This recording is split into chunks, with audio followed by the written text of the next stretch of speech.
ছেলে এসেছে, ওই 10টার দিকে কাজে যায় আর এই 4টে-5টায় চলে আসে। যেমন তো 6টা বেজে গেল, প্রায় 6টা 5টা কত বাজে। হুম,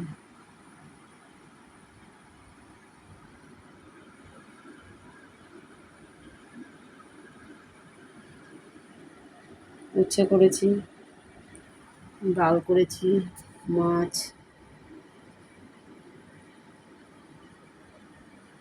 রাতের জন্য ডিম, একটু আমের চাটনি।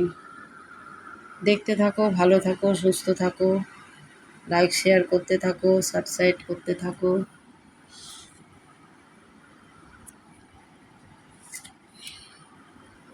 খুব ভালো থাকো।